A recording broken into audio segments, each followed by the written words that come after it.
Guys good morning, কেমন আছো তোমরা? আমি খুব ভালো আছি। তো আমি একটু উপরে এসেছিলাম শুধু কোকোকে দেখার জন্য।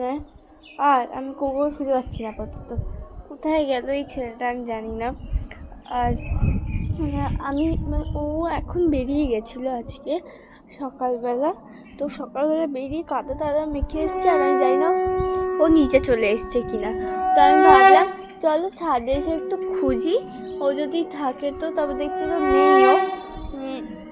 আই থিঙ্ক ও নিচে গেছে, আমাকে যেতে হবে। কোথায় আমি ঠিক বুঝতে পারছি না কোথায় গেল। ওটা কোথাও তো ছাদেই ছিল, কে জানে ও কোথায় যায়। নিচেই গেছে হয়তো। তো আজকে যেমন ফুল টুল ফোটেনি, আমি দেখলাম এসে ফুল টুল কিচ্ছু ফোটেনি। এই যে সেরকম কিছু ফোটেনি ফুল টুল, তারা নাহলে দেখাতাম তোমাদেরকে। চলো নিচে গিয়ে দেখি ও কোথায়। কী বলতো, কোকোটাকে নিয়ে আজকে আমাকে স্নান করাতে হবে, না স্নান করালে হবেও তো না। আর বেরিয়ে যায় না এত গায়ে, আবার মানে ভয় লাগে পোকা টোকা যাতে না হয়। ওষুধ দিয়ে দিই পোকা না হয়, বাট তাও একটা ভয় লাগে না কি খেয়ে আসলো। আর মানে অ্যাকচুয়ালি দরজাটা যখনই খোলা থাকে ও ফাঁক পেয়ে বেরিয়ে যায়, ওকে বের করা হয় না একদম, ঠিক আছে? তাই জন্য ওখানে গিয়ে একটু পটি টয়লেট করে আসে। আর এখানে বসে আছি। উনি কি করছিস এখানে বসে? দেখবে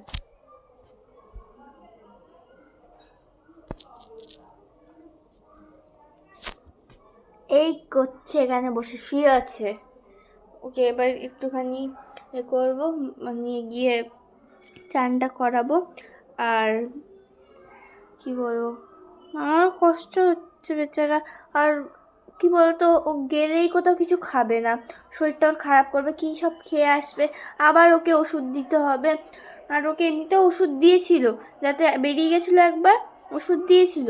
তো দেওয়ার পর ওকে দিয়েছিল, আবার বেরিয়ে গেছে। এবার বলো তো, মানে যাতে এ না হয়। অ্যাকচুয়ালি ওর গায়ে কোনো পোকা নেই, কেন কি আমরা সবসময় স্নান করিয়ে দিই। সপ্তাহে তো একবার স্নান করেই ও।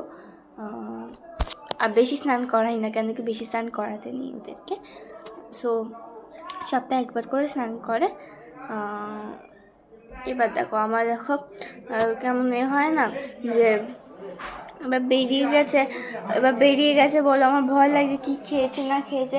এবার ওকে ধরে নিয়ে যেতে হবে। এই যে শুয়ে পড়লো এখানে, ধরে নিয়ে যেতে হবে বাথরুমে। কত কাজ আমার, যাই হোক ওকে নিয়ে যাই। আবার দেখা হচ্ছে পরে। এখানে জন্য বাই বাই।